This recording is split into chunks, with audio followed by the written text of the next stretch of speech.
পল্টু আমাকে এইভাবে ঠকালো। আমি তো ভাবতেই পারছি না, আমি ওকে কত ভালোবাসতাম, ও আমার মনটাকে নিয়ে এইভাবে ছিনিমিনি খেললো। মনে হচ্ছে আমার জীবনটাকে আমি শেষ করে দিই। এই পৃথিবীতে আমি আর থাকবো না, আমার কিচ্ছু ভালো লাগছে না।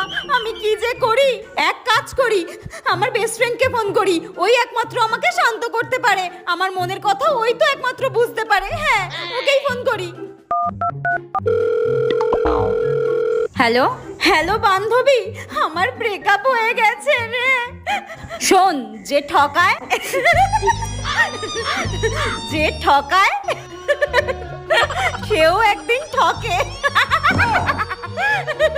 তুই তো কম কাউকে ঠকাসনি, ওই জন্য তোকেও ঠকতে হলো। তুই তো কম ছেলেদের জীবন নষ্ট করিসনি, আর কম পাপ করিসনি, তাই তোকেও ঠকতে হলো।